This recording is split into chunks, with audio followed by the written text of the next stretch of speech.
what is more important than pain and suffering and death to him is keeping us out of hell. Hell is worse than death, and joy is at stake. So that means you have to see the consequences of your choices so that you can choose joy.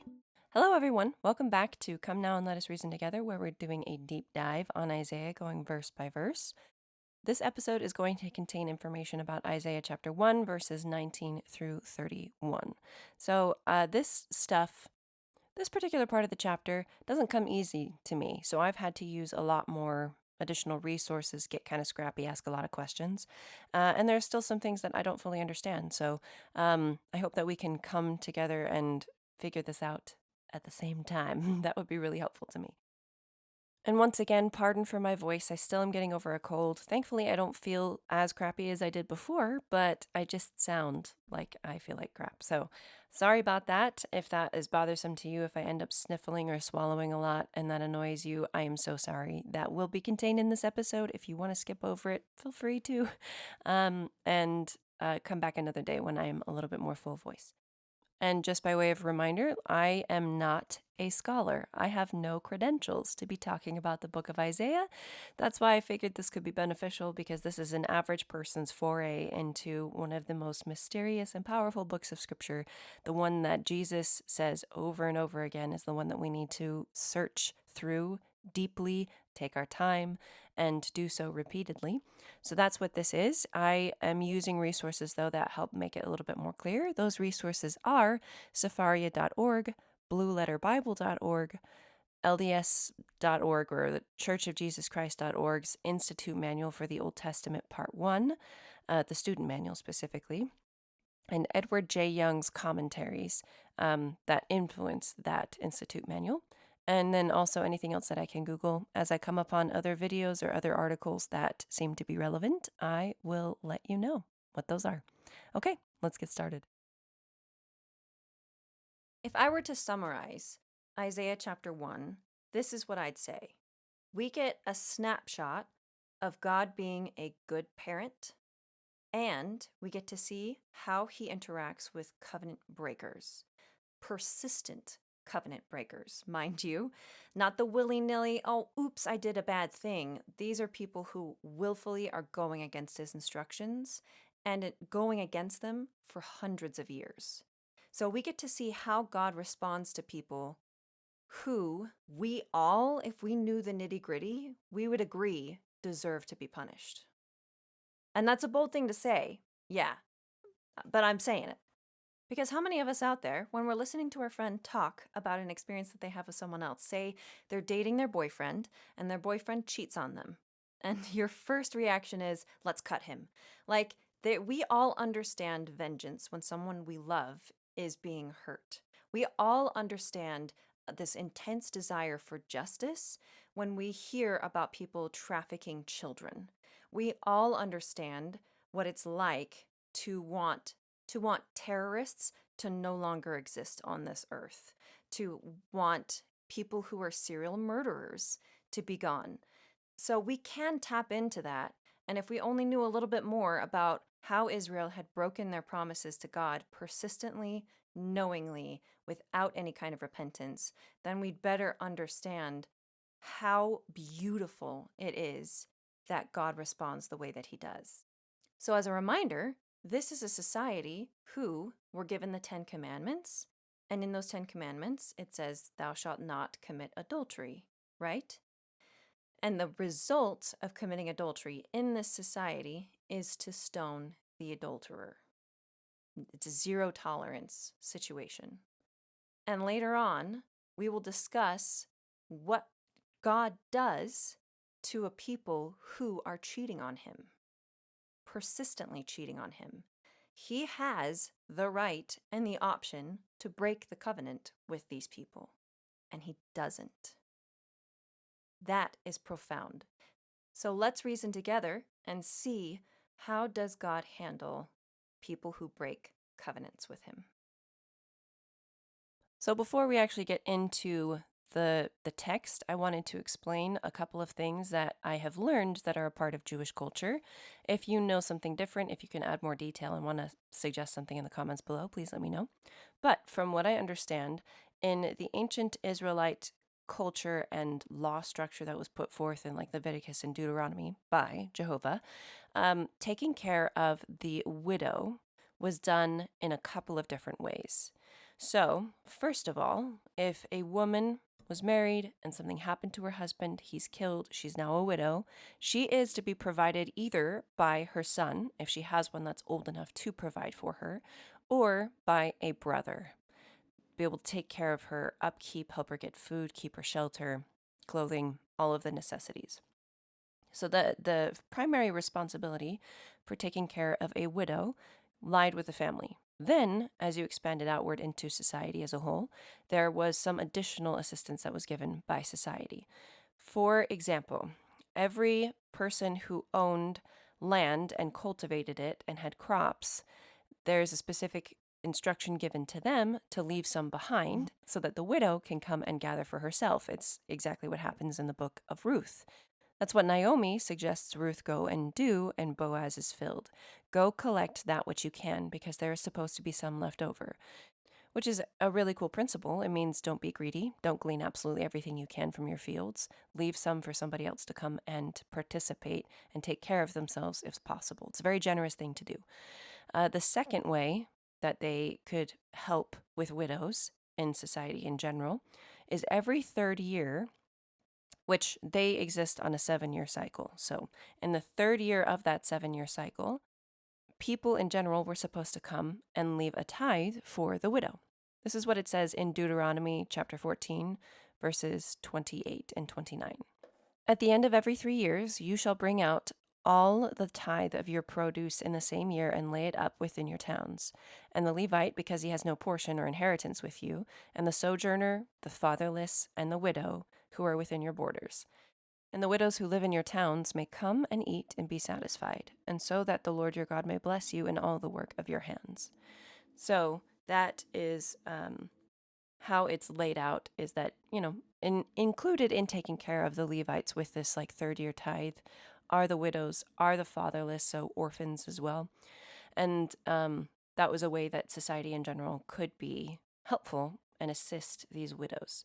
The last way that I'm aware of that society in general could support not only widows but also orphans and just anybody who's traveling in and out and doesn't have a steady employment is every 7th year is supposed to be the Sabbath year. So just like every 7 days we have a Sunday or a Sabbath where we worship and spend time with God, they were to do that not only every week, but every 7th year. And that 7th year, they were supposed to do nothing. They were supposed to break down their fences around all of their land, let their animals kind of roam freely, and let whatever grew naturally be readily available for anyone. Anyone was allowed to come on to your property and pick fruit off of a tree. Or if there's a weed growing that's edible, they were allowed to come and get it for themselves and to graze. So, those are some of the ways that people who are more unfortunate, including widows, can sustain themselves better. That was the design of the society that Jehovah put forth, so that their family could initially help them, and then that burden of taking care of someone could be lessened by society in general helping out. Now, some of the problems that we have with this is not in the actual setup. The system itself was a brilliant system, in my opinion. And part of that brilliance, before I forget, is that every 7th year, all debt is forgiven. So, say a family member who's taking care of like their widowed sister incurs a little bit of debt along the way to try and help maintain her, that debt will get forgiven every 7 years. So, I think it's a brilliant system. It's really hard to enact, which is exactly why there is no record of any ancient Israelite population actually ever carrying out the Sabbath year commandment. It's part of the reason why they're kicked out of the promised land and God gets so frustrated with them.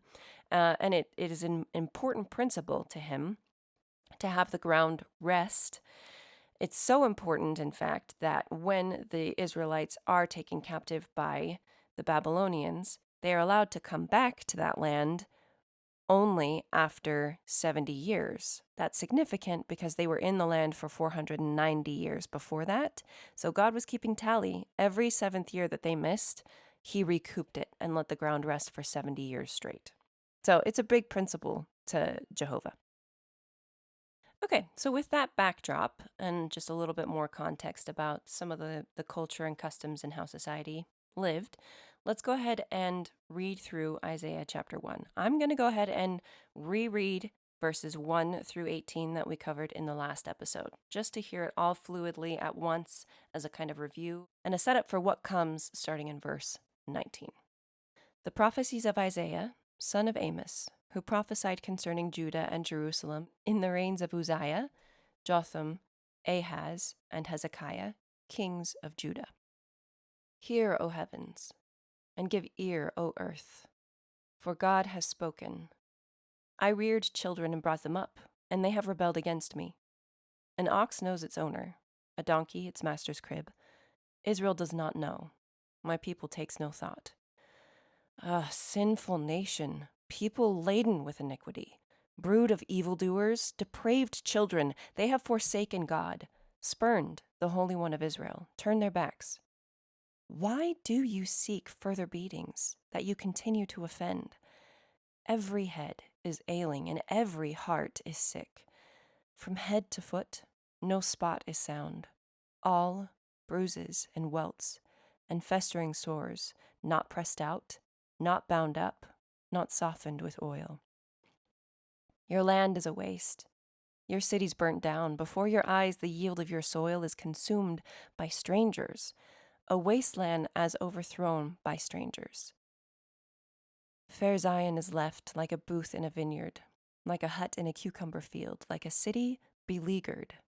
Had not God of hosts left us some survivors, we should be like Sodom and another Gomorrah. Hear the word of God, you chieftains of Sodom. Give ear to your God's instruction, you folk of Gomorrah. What need have I of all your sacrifices, says God? I am sated with burnt offerings of rams and suet of fatlings and blood of bulls. I have no delight in lambs and he-goats. That you come to appear before me. Who asked that of you? Trample my courts no more. Bringing oblations is futile. Incense is offensive to me. New moon and Sabbath, proclaiming of solemnities, assemblies with iniquity, I cannot abide. Your new moons and fixed seasons fill me with loathing. They are become a burden to me. I cannot endure them. And when you lift up your hands, I will turn my eyes away from you. Though you pray at length, I will not listen. Your hands are stained with crime. Wash yourselves. Put your evil doings away from my sight. Cease to do evil. Learn to do good. Devote yourselves to justice. Aid the wronged.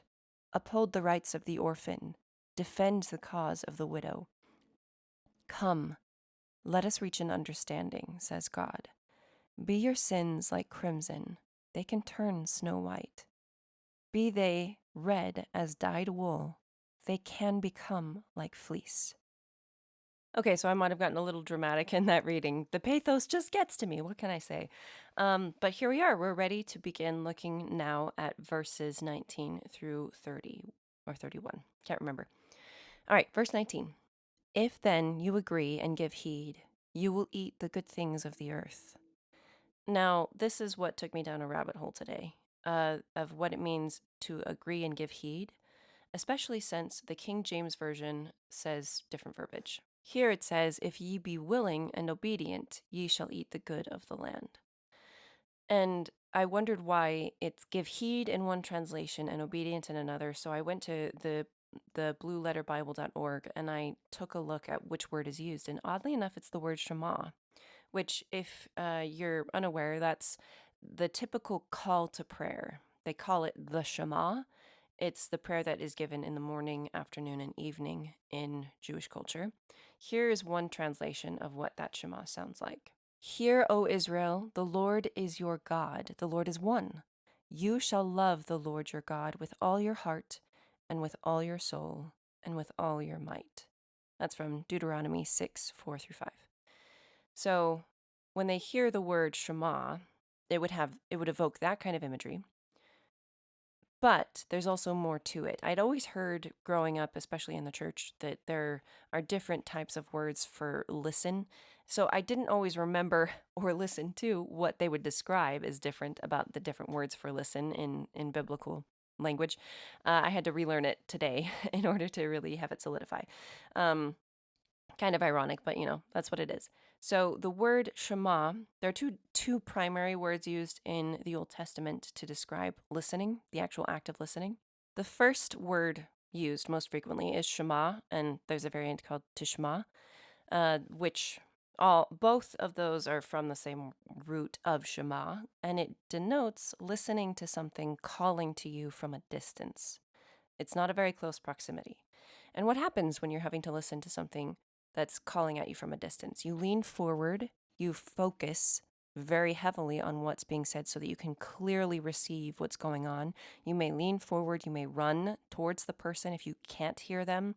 There's a lot of investment. And then also, there's a lot of intellectual investment, not just physical investment. Because if you're trying to discern what someone is calling to you from a distance, that employs your mental faculties to discern what those sounds are and what do they mean. So there's just a lot of heavy investment with the word Shema. And that's why so frequently when we talk about to hearken or to hear in English, there are differences than just passive listening and then listening with the intent of obeying. That's what the Shema denotes. It's because it's from a distance that you have to like run towards it and really invest in understanding what's being said. The second form of listening is called Hatzin or Hatzinu, Hatzini.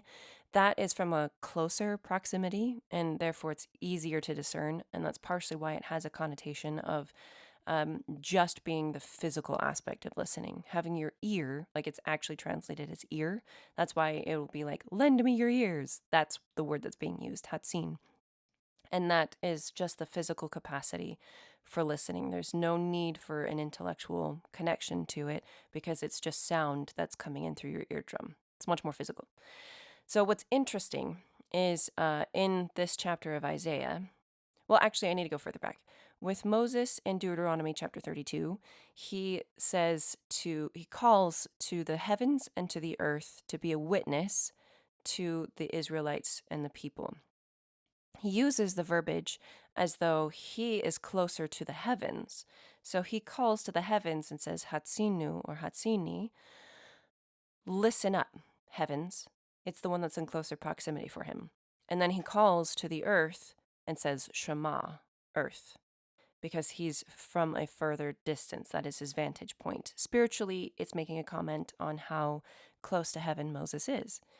Isaiah flips it and says, he calls to the heavens in a Shema, and he calls to the earth in Hatsinu, denoting that his proximity towards heaven is farther away than Moses's was. It's a really interesting play on words. So we can see that Isaiah thinks that he is in, along with all of the Israelites, a further position from heaven than Moses was and the Israelites at that time were. It's very interesting. So in verse 19, when it says, like, if you be willing and obedient, it's actually if you are willing and Shema, or willing to hear someone call to you from a distance, and therefore do something about it, then you shall eat the good of the land. And the word eat is akal, which means to consume, which also can be denoted as consumed by fire, which is interesting. And there's this really cool play on words that happens between verse 19 and 20. I'll go ahead and read verse 20 for you. But if you refuse and disobey, you shall be devoured by the sword, for it was God who spoke. So here I'll read both of the couplets together because this is very poetic. If then you agree and give heed, you will eat the good things of the earth. But if you refuse and disobey, you will be devoured by the sword, for it was God who spoke. So if we were to put this in like Hebrish, English and Hebrew at the same time to make it a little bit more intelligible, this is what it would sound like. If ye be willing and Shema, or hear from a distance, ye shall consume akal, the good of the earth. If ye refuse and are mara, which is bitter, to the point of contention. So if you are mara, ye shall be akal by the sword. So it's just very poetic, isn't it, to say, if you are good, then you shall be the one consuming. If you are not good, then you shall be the one being consumed. And especially with verse 20, the imagery flows from like, you're going to bring it on yourself. Because if you refuse and are mara, bitterness breeds contention. It breeds people raising the sword against each other. So he's saying if you're going to be rebellious, if you're going to be bitter to the point of contention, that's what you're going to get is contention. You're going to get swords lifted up against you. That's just how it works. Also, what's really interesting to note is I mentioned a gentleman, a British gentleman in my last episode. I remembered his name. His name is David Pawson. He has a whole section on what covenants are biblically, and he compares covenantal relationships to marriage relationships. If you think about it, traditionally, anyway, we don't often do this now in modernity, but traditionally, the man would propose to the woman. He would offer her a contract and say, I will provide for you. I will be your husband. And he might add additional flourish or detail. Whatever, it upholds in ancient Jewish customs. The ketuvah is all of everything that he says that he will provide for her throughout the course of their marriage. Her job is to either accept or reject. That's it.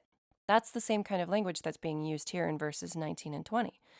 God is putting forth a covenant where he says, this is what I'm going to provide. Are you going to accept it or reject it? And here are the consequences if you accept it, and the consequences if you reject it.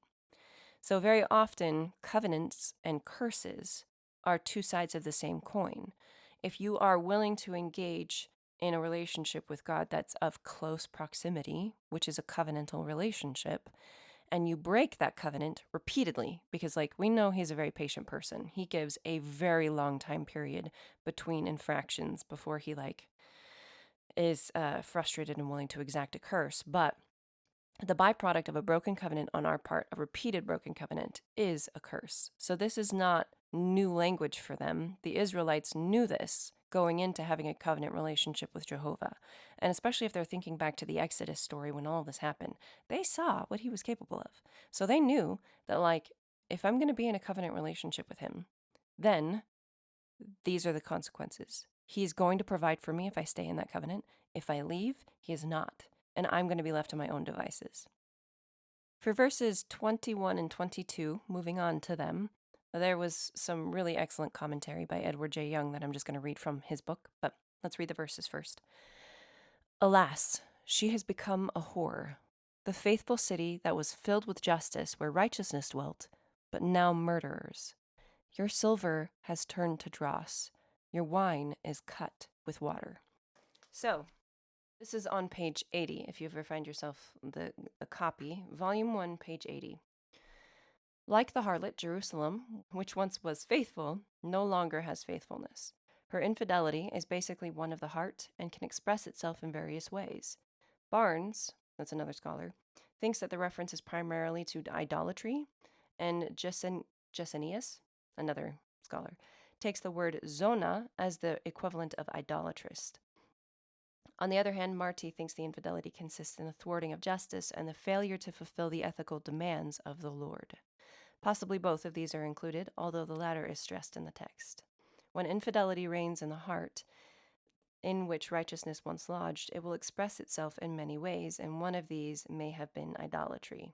And then with regards to talking about the section that says, righteousness used to live here, and now murderers. So let's look at that. Righteousness used to lodge in it. Jerusalem used to be the home or the dwelling place of righteousness, in which it was accustomed to find not a transient but permanent dwelling place. As used here, tzedek is the administration of law, which is in perfect conformity with the will of God, and therefore is a righteous administration. Judgment such as God would approve together with a righteous condition of things, and the resulting blessedness were the former characteristics of this city. But now, murderers. These words bring out the contrast between the former and the present conditions of the city, and they also serve to point out wherein the city had become a harlot. Then righteousness, now murderers. The word murderers indicates those who are habitual or professional murderers, the lowest and worst class of men engaged in violent crimes. Remember, when the 10 Commandments were given from the top of Mount Sinai, and they were told, yeah, condemn those that, like an eye for an eye, a tooth for a tooth. Those that murder will be murdered. Those that commit adultery shall be stoned. Like, this was a zero tolerance society. So to go from, I'm not like arguing the moral uprightness or non-moral uprightness. I'm just saying that's their background. So to go from that to this is astounding. Furthermore, as Poole has pointed out, Poole is another scholar, murder is mentioned in order to assure us that the other crimes of lesser nature were not only not punished, but were apparently even encouraged. If the city could now be the lodging place of murderers, it would follow that it could also be the lodging place of those whose crimes were less serious. It is a telling contrast, the lodging place of righteousness and the lodging place of murderers. Once righteousness found in Jerusalem a safe and secure place in which to dwell, now murderers do. So that I found that pretty compelling. And then on the section with regards to dross, so talking about verse 22, in the preceding verse of the change which had come over the city was represented as adultery. Now, as Alexander suggests, another scholar, every time there's another name mentioned, by the way, it's just another scholar, it appears as adulteration. Silver represents all that is noble and pure. How valuable to the city were virtuous princes and rulers. This silver has now become something else.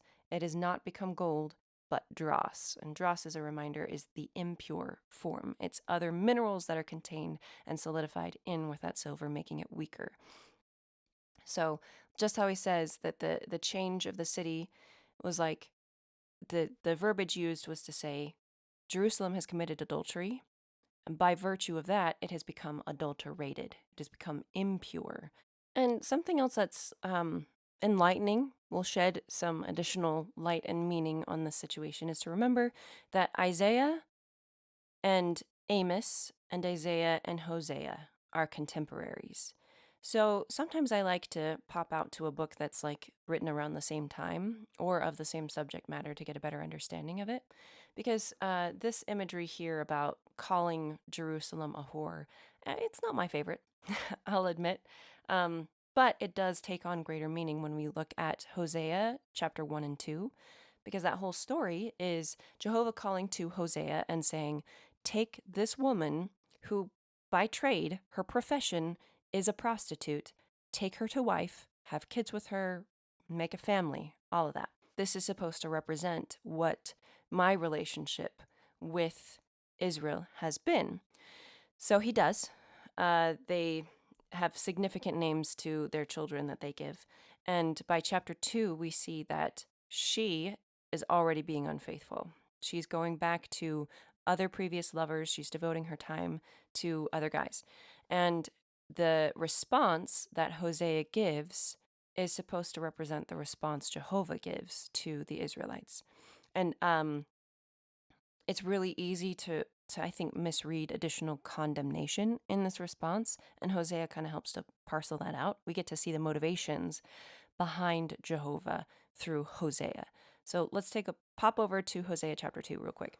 And it is in verses 6 and 7, and maybe 8 too. Therefore, behold, I will hedge up the way, or thy way, with thorns, and make a wall, that she shall not find her paths. And she shall follow after her lovers, but she shall not overtake them. And she shall seek them, but shall not find them. Then shall she say, I will go and return to my first husband, for then it was better with me than now. For she did not know that I gave her corn and wine and oil and multiplied her silver and gold, which they prepared for Baal. Okay, so popping over to Hosea chapter 2, I'm reading this from Sepharia.org. The language is still pretty, cutting, so just get ready for that. Pretty bombastic stuff.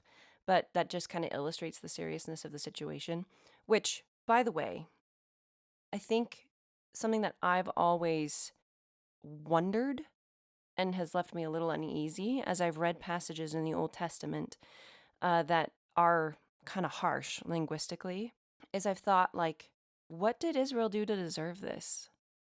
Because so often we hear in Sunday school about this prophet did something wonderful, and Abraham was this great guy, um, and then Israel or Jacob wrestled with Jehovah. He got to be in the presence of Jehovah, and like Jacob's ladder. And every time that Israelites were brought up, it was always just these two extremes. Either they were extremely righteous, or they were wandering around in the wilderness and blaming God for it. Super complainers, really wicked. So it always kind of made it harder for me to define, like, what exactly did they do that was so bad?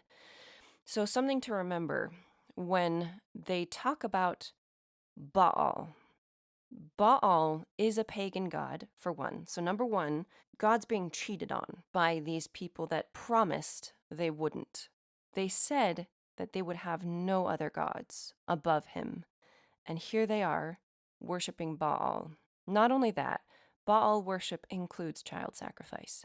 And that can be really, it's a phrase that's easy to say, but very difficult to conceive just how tragic that is. And we have to remember Abraham was almost sacrificed on an altar by his own father to a pagan god. So this is serious stuff. They also were engaging in sexual practices of other gods. Other gods required, like fertility gods, required that you sleep with prostitutes in order to worship. That is a huge perversion of what God gave these people and how God feels about sex in general. And then you had people who worshiped money more than taking care of people who are, above all, what is valuable to God and what is valuable to us, really. We devalue ourselves the moment we devalue another human being, and our soul knows it. So this people was like, just as a society, not talking about all individuals in that society. There were plenty of good individuals that still existed. But as a society spread thing, there was no redress for someone who was being taken advantage of legally. There was nobody they can go to. All of their judges were corrupt. So that meant that people who were the most vulnerable in this society were taken advantage of, and they had no means of getting justice. Those are some things to remember. And even then, I still don't have a full picture of what the Israelites were doing. But now I'm understanding more and more that this is stuff that warrants this kind of harsh language. Just wanted to remind you guys, this is a big deal. I mean, imagine you were talking to someone who is a pedophile, someone who is a sex trafficker, someone who abuses their kids. That's the kind of stuff that Israel was doing at this point. Okay? There we go. So now to Hosea, using Sepharia.org, starting in verse 7, it looks like. In that their mother has played the whore, she that conceived them has acted shamelessly, because she thought, I will go after my lovers, who supply my bread and my water, my wool and my linen, my oil and my drink. Assuredly, I will hedge up her roads with thorns, and will raise walls against her, and she shall not find her paths. Pursue her lovers as she will, she shall not overtake them, and seek them as she may, she shall never find them. Then she will say, I will go and return to my first husband, for then I fared better than now. And she did not consider this. It was I who bestowed on her the new grain and wine and oil, I who lavished silver on her and gold, which they used for Baal. So, to summarize here, we see that she's thinking, this Hosea's wife is thinking, I'm getting all of this affection, attention, I am being provided for by these lovers. When in reality, it is only by cutting her off financially that she realizes she was giving everything to her lovers. Then they abandon her. So this is actually a rehabilitative measure for her to learn who it is that really loves her, which is like significantly different than an abuser cutting you off from your family. Significantly different. This is not like Jehovah says, I'm cutting you off from your friends. No, he's like, I'm gonna remove my support so that you find out who your real friends are. Because I want you to know who your real friends are. I want you to know who is willing to be there for you and who's willing to care for you. And later on in this chapter, it's just this really beautiful moment where he says in verse 16, "Assuredly, I will speak coaxingly to her and lead her through the wilderness and speak to her tenderly. And I will give her her vineyards from there, and the valley of Achor as a plow of hope. There shall she respond as in the days of her youth when she came up from the land of Egypt. And in that day, declares God, you will call me Ishi, and no more call me Baali. For I will remove the names of Baalim from her mouth, and they shall never more be mentioned by name. In that day I will make a covenant for them with the beasts of the field, the birds of the air, and the creeping things of the ground. I will also banish bow, sword, and war from the land. Thus I will let them lie down in safety, and I will espouse you forever. I will espouse you with righteousness and justice, and with goodness and mercy." That's the attitude. That's the reason why he cuts her off financially, is so that she can have whatever is within her that is drawn to additional lovers and unfaithfulness and Baal and everything that's actually making her unhappy and pulling from her rather than giving back to her. She can have all of that fall away and uprooted out of her soul and know, actually, there is someone I can be safe with. There is someone who will take care of me. There is someone who is devoted to me. There is someone who will stay with me through my entire life, in sickness and in health. So it's all of this is rehabilitative. It's intended for this woman to know you don't have to go back to that lifestyle that you were in before. You don't have to act out of wounds. You can be healed, and we can be in a good relationship again. That's what's talked about in Isaiah. That's the kind of language that's being used in Isaiah chapter 1. So, coming back to Isaiah chapter 1, I'm not going to do what I did last time, where I went through absolutely every single verse with additional understanding. I think there's enough of a backdrop now to understand the kinds of things that the Israelites were supposed to do, they had agreed to doing by taking care of the widows, the fatherless, judging in righteousness. Once again, in righteousness, let's remember these are judges that uphold the law, that don't think anyone is above the law, that can't be bribed. That's what the expectation was, and now they're living not like that. They have rulers that want to go to war, that want to conquer. They have judges that can be bribed, that don't actually hear the people who are vulnerable and calling for redress. They have people, businessmen, who are supposed to leave food out for widows to gather so that they could support themselves. They don't do that. They're, in fact, devoting so much time and energy to worshiping other gods in addition to worshiping Jehovah, by the way. It's not all or nothing here. They have their foot in one camp and their foot in another.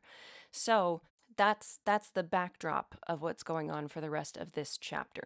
So I'm just going to go ahead and read the rest of this chapter slowly.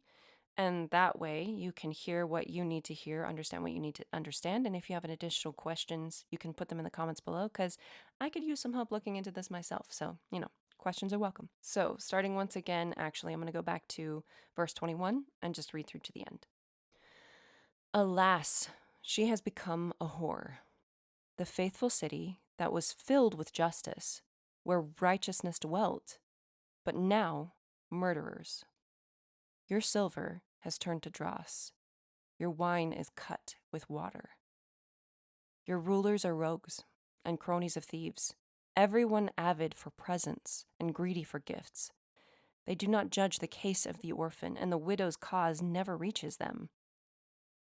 Assuredly, this is the declaration of the sovereign God of hosts, the mighty one of Israel. I will get satisfaction from my foes. I will wreak vengeance on my enemies.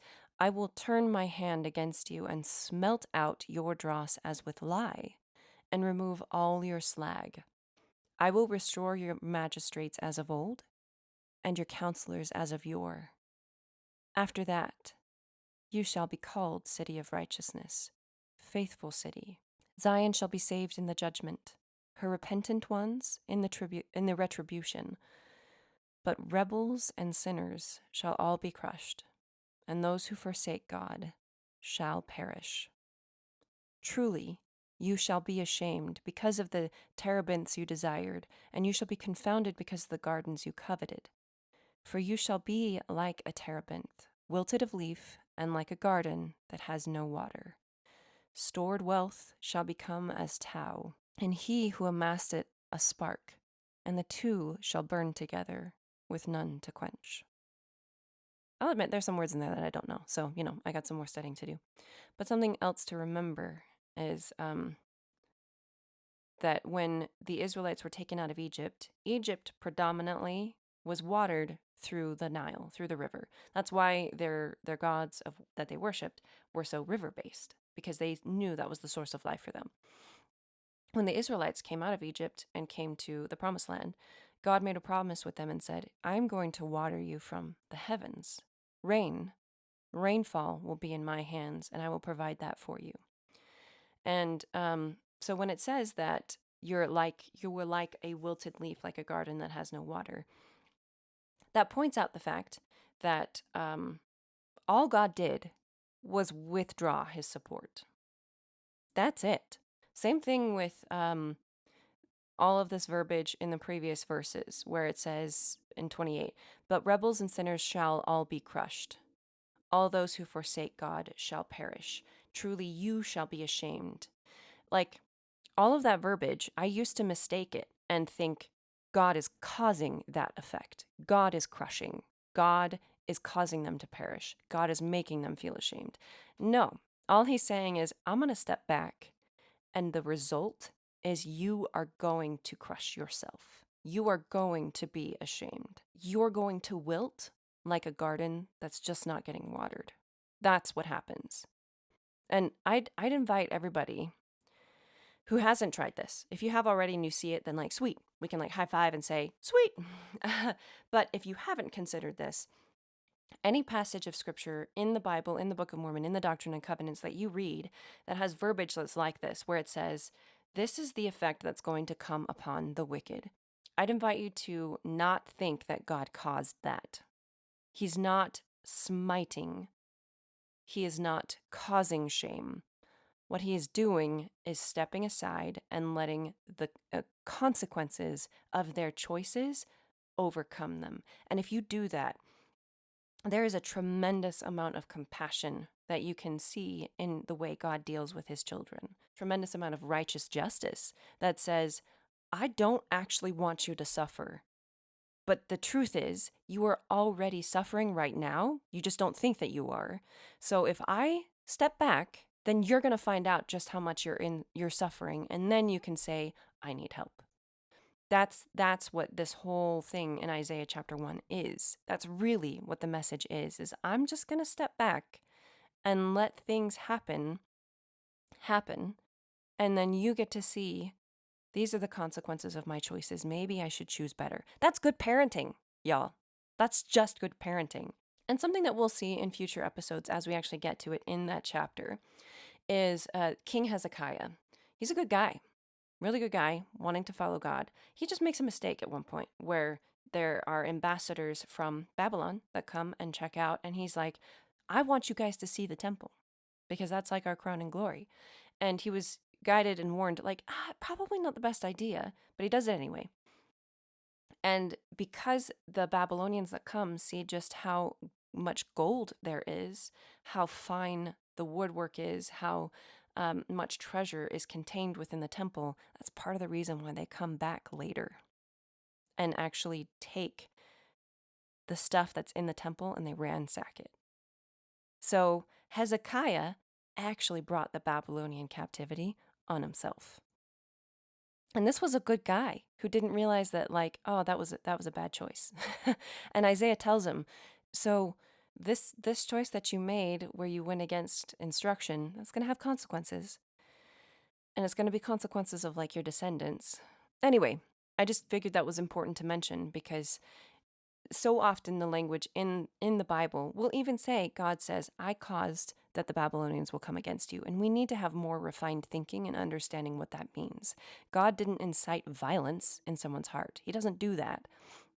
All he did is he noticed, this guy really likes to conquer, and maybe I just won't keep him from looking at the Israelites anymore. I'm removing the hedge of protection that I've given them because they don't want me and they need to know what it's like without me. And what it's like without him is that they're conquered, that they don't have any strength to resist.